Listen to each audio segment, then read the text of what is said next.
G'day to all you lovely people and welcome back to my channel. I'm Kathy and today I wanted to talk about what I've been doing in August. I could summarize it with a few words.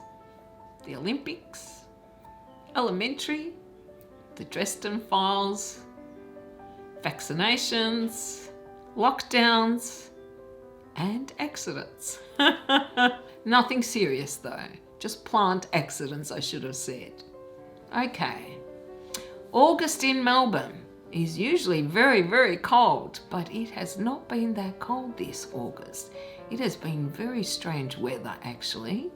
It's almost been like spring. We had some beautiful weather for a couple of weeks and I think all the plants are confused as well. Well, my plants are anyway because they're all budding up or putting out new growth. And now it's cold again, so they don't know what to do. That's what I think anyway. So the weather has been strange and I don't think I have been out except for 2 times. I went to get my second Pfizer vaccine and I had to pick up my new glasses. Because we are in lockdown yet again, number 6. I think in the July wrap-up I mentioned that we were in lockdown, number 5, which ended around about the end of July. I think it was 10 days later we went into lockdown again and we're still in lockdown. And we don't do things by halves in Melbourne. We are only allowed to go out for 4 essential reasons. Nobody can visit anyone, not family or friends, unless it's to provide care. We have a 5 kilometres radius that we're not allowed to go beyond. And now we even have a curfew, thanks to some idiots who decided that the rules didn't apply to them and had an engagement party with 80 people in one house without wearing any masks. Wow, it has been so frustrating for those of us who are following the rules, who are trying to do the right thing so we can get out of lockdown sooner. And then you have these people who think the rules don't apply to them. And there's been so much talk in Australia about the people breaking the rules are generally those who are uneducated or from migrant backgrounds whose first language is not English. And it is a load of bullshit. These 80 people were doctors and lawyers. Seriously, they should know better, right? But no. So yes, I am a little frustrated that we are in lockdown yet again. We actually even hit a milestone of 200 days in lockdown. Far too many if you ask me. Hopefully it will end soon. And they're really pushing in Australia to get people vaccinated so we can go back to some semblance of normality. Because what else can you do, right? It's not like we can wipe out this virus. It is here to stay and we are going to have to learn to adapt. Nevertheless, I am very happy I am fully vaccinated. So is my mum, so is my brother. And most of my friends, I think, if not all of them. I have to say though, that the second dose of Pfizer really knocked me about. I could barely get out of bed. Luckily, it only lasted a couple of days. I really don't care. As far as I'm concerned, it was worth it to know that I am less likely to pass on the virus to anyone else if I do get it. So that has kind of overshadowed everything, of course. Being in lockdown always does. Oddly enough, I have not been inclined to buy more plants. I really do feel I have enough. Well, I do always want more plants, right? Because everyone does. But there aren't that many plants available right now because we're still in winter or just starting into spring. Maybe in a few weeks there'll be a few more plants available and perhaps then I'll be tempted. Really, I'd prefer to go to a nursery rather than just buying online, but who knows, I might have no choice. Instead, I've been buying books, which has been great because I love buying books. I have quite a few bookshelves actually, as you guys probably know, but they were so jam-packed that I stopped buying several years ago. I mean, I still bought a few here and there, but I had run out of room. However, several years ago, I moved all my DVDs off 2 bookshelves, and now I have a lot more room, so I have been buying more books this year. I've probably bought more this year than I have in the last 5 years. And I don't mind because I'm definitely reading a lot more. Okay, so what have I been up to in August? Well, I have definitely spent a lot of time watching the Olympics. I am an Olympics junkie. I really am. I absolutely love watching the Olympics every time they're on. In fact, I remember my very first Olympics, and it is a vague memory. I think I was 8. It was the Munich Olympics. I remember those because of the Israeli hostages who were killed. Not a good memory, but most vividly I remember the 1976 Montreal Olympics and Nadia Comaneci, a 14-year-old gymnast from Romania who scored perfect tens. That was my real introduction to the Olympics. Not surprising, right? Considering I am the child of Greek immigrants, my father was very proud of the fact that the Olympics first originated in Greece, and he told me a lot about the history of it. There are just so many reasons I love the Olympics. It seems the only time the world does get together, puts aside all their differences of race, religion, politics, culture, to celebrate, I guess, humanity and excellence. I wish we could always be like that we could always set aside our differences and work harmoniously together. Maybe that is foolish and idealistic, but I think if we can do it for 2 weeks, why can't we do it for the rest of the time?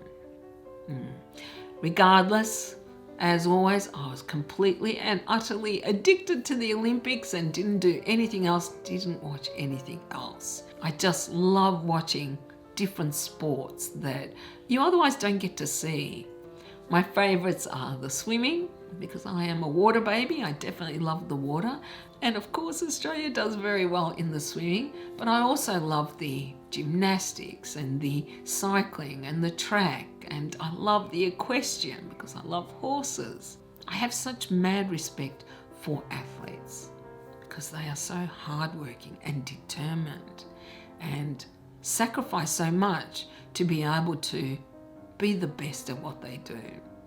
I just love it when I see an athlete perform a personal best. Because what more can you ask of people, right, than doing their best? Yeah, mad respect for all athletes out there. Unfortunately, my viewing experience of the Olympics was completely and utterly marred by all the advertising. I think it's the first time in Australia that they streamed the Olympics, which was great in one way because each sport was separated and you could watch just the sport that you wanted to watch. But the ads, oh my God, I have not been so bombarded by ads in my life. I was so disgusted that I almost stopped watching. I am so fed up with ads inundating us wherever we go, whether it's on our phones, in our emails, whether it's in our mailboxes, at our doors, and whether it's watching television or YouTube or anything. I got rid of free-to-air TV for that reason. I got rid of Foxtel, which is our streaming service, for that reason. But the Olympics, I was just so disgusted that it's become so acceptable that ads are now such a large part of our lives. Because let's be honest, what are ads? They are there to sell us something. That's all they want, is for us to buy. I think we buy enough. We don't need more ads, and yet it seems everywhere we go, there are more ads. And you might think, well, you're a hypocrite, Kathy, because you have ads on your YouTube channel. Yes, however, I don't know if people know this, but a couple of months ago, YouTube made a decision that you don't get a choice. They can run ads on any channel they choose, and creators don't get a choice on it. And let's be honest, it's not like creators earn a lot of money, especially a channel like mine. I'd be lucky if I earned $10 a month. That buys me 2 coffees in Melbourne. That's it. It certainly won't pay for all my equipment that I've had to buy to make better quality videos. But taking that choice away from us is disgraceful. I was actually on the verge of getting rid of ads entirely because I hate them so much. And you might have noticed that I never run them in the middle of my videos because they are the worst as far as I'm concerned. But when YouTube made this decision, I thought, hang on, they're going to be earning money on my videos that I've created, that I spend a lot of time making, then sorry, no. I think I should then at least earn a little bit since they're going to run the ads anyway. But after my experience with the Olympics, I didn't even want to watch YouTube. And frankly, I'm not going to pay $15 a month, so I don't have ads. And that is another issue that I might talk about on my channel one day, subscriptions, and this obsession with us paying a monthly subscription for everything. I was ranting so much that I went over the half-hour limit. Anyway, because I am so tired of ads, I have not been watching anything but Blu-rays or DVD shows that I own. After I finished Broadchurch, I was keen to watch something else and I didn't know what to choose. And I decided to finish off a couple of shows that I hadn't seen the final few seasons. I don't know about you guys, but I don't like watching shows that I then have to wait another year for the next season, etc. I actually now tend to wait for the shows to finish entirely and then I can watch them from start to finish. And I ended up deciding to watch Elementary, based on Sherlock Holmes. I'm a big fan of Sherlock Holmes. I've read the books by Sir Arthur Conan Doyle. I've watched quite a few movies over the years.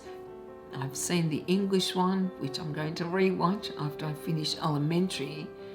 And I remember when Elementary came out, I thought, oh no, can't be as good as the English one. And yet in some ways it is better. Johnny Lee Miller is fabulous as Sherlock Holmes. And Lucy Liu, who's not necessarily a favourite actress of mine, is really good as Watson. I love that Watson is actually a female. And their relationship is so well developed, as is their characters, that I would watch it just for that. I am really not a fan of police procedurals. They're far too predictable. I've watched a lot of TV in my years because I'm 57, right? I'm not that young. So I have seen a lot of different actors and actresses from different shows. As soon as I see someone I recognize on a police show, I know immediately they're going to be the villain. And they always are. I am rarely wrong on that. So it takes away some of the mystery for me. And they're just so formulaic and repetitive. Now, I don't know if I'm the only one who does this, but I am very reluctant sometimes to finish a series, whether it's books or films or TV shows.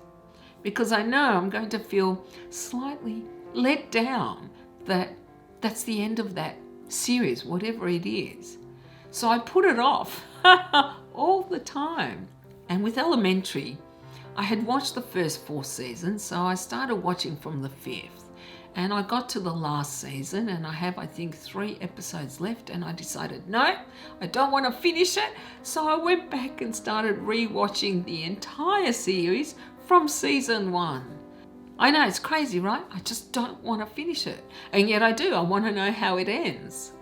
And of course, because I've been watching the Olympics and Elementary, I have been knitting. I have been knitting like crazy this winter. I am up to jumper number 5 and that one doesn't have far to go. I finished off my green jumper and I will show you pictures of these, and this one. This one has cables. Very plain, but I like the cable on the sleeve and I love it. It's so comfortable and warm. These are so toasty.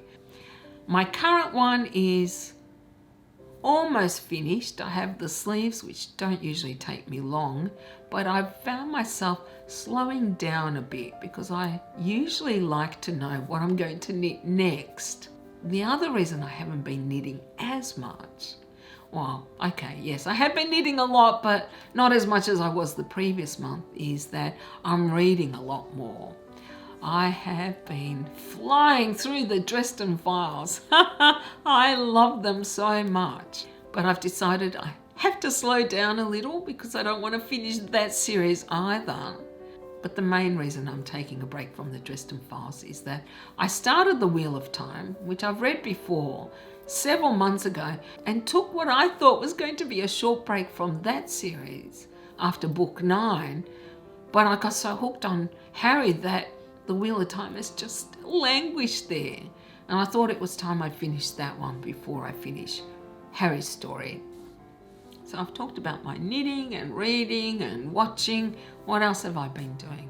I've been doing a lot of videos actually, but not plant content because there really isn't all that much to report in relation to my plants. So I guess that is a good segue into talking about what's going on with my plants. I mentioned that the weather in August was really strange. It's like my plants decided a month early to start budding up and putting out new growth. But I noticed several of my plants had a few yellowing leaves, usually the older leaves. My first reaction was, oh my God, I've got pests, but I've checked them thoroughly and they don't.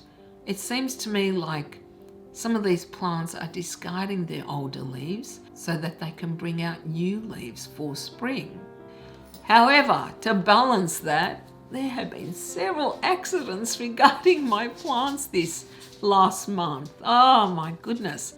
So I bought some new drapes, curtains that I wanted to hang in my living room in here, a different colour. And we were testing it out on the curtain rod, which had come away a little, and I knew was maybe a little bit dangerous, but nothing happened.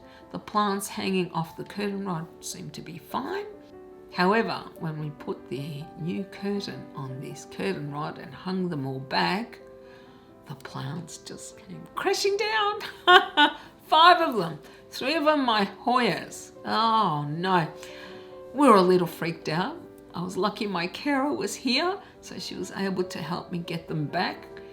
And really, we didn't have too much damage.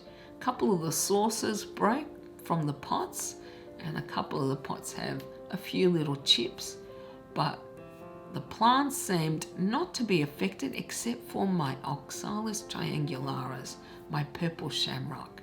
Oh, that poor thing. That one was just dispersed all over the floor.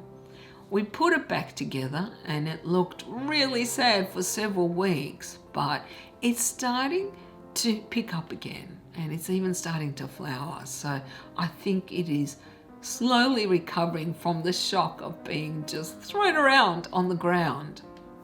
The second one, this one broke my heart, just like the pot broke.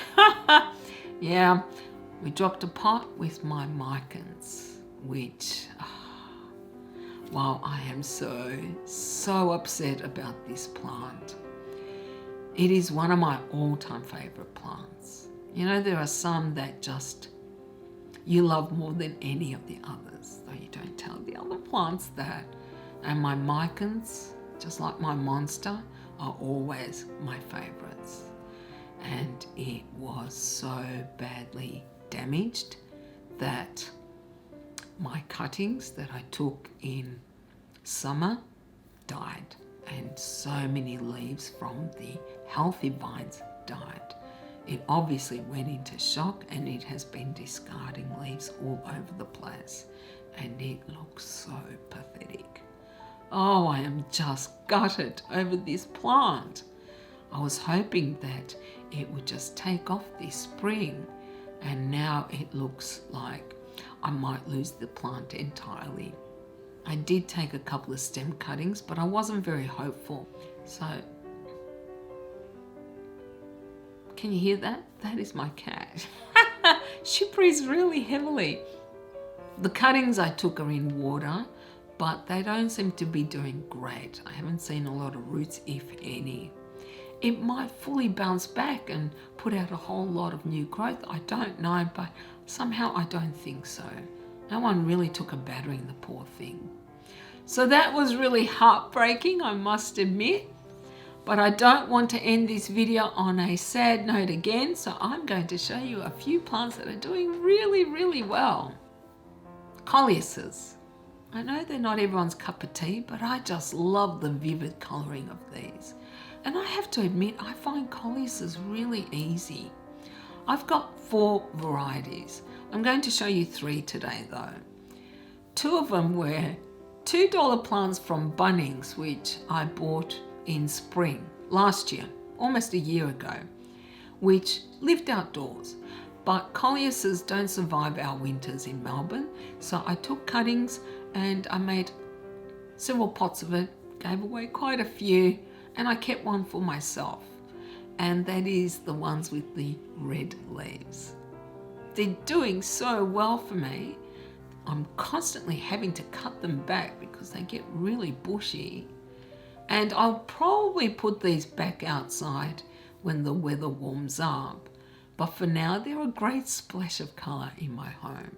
Now I don't know which variety is which, but the other one with the lighter coloured leaves, I've had that one almost 2 years now, and this one definitely wants sun.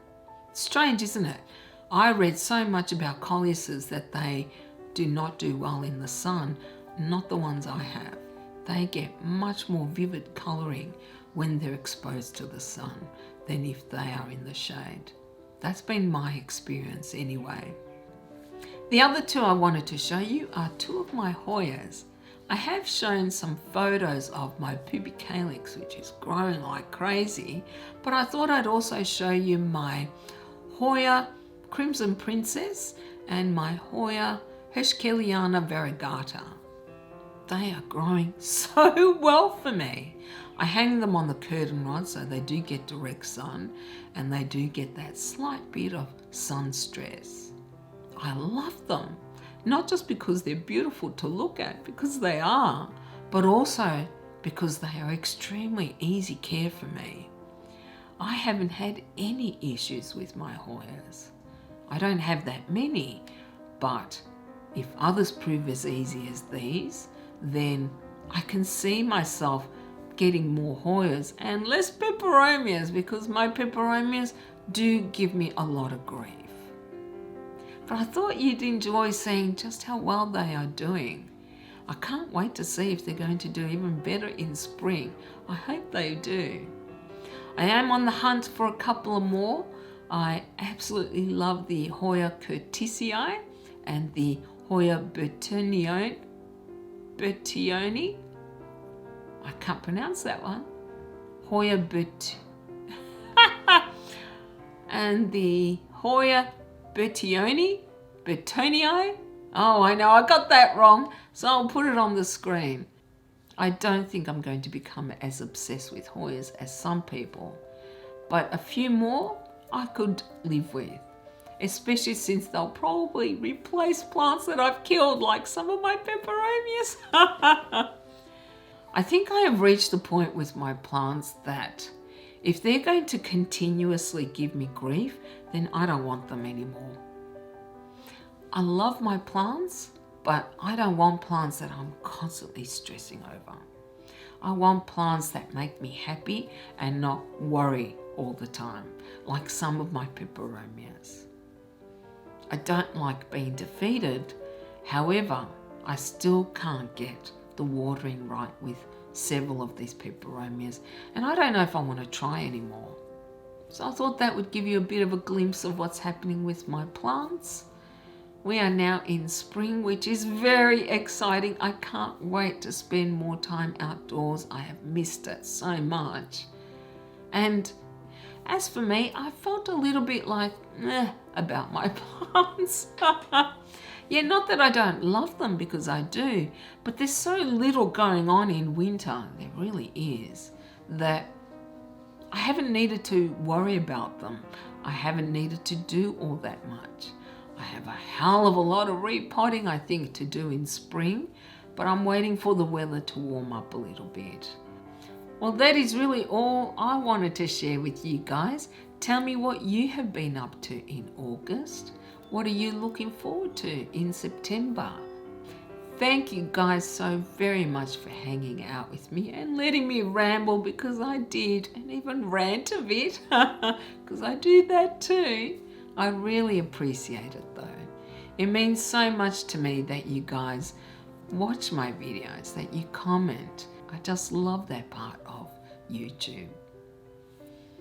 And as always, if you like this video, you can give it a thumbs up. And if you haven't already, do consider subscribing to my channel. I hope you all have a beautiful day and a beautiful weekend, and I will see you next time. Bye.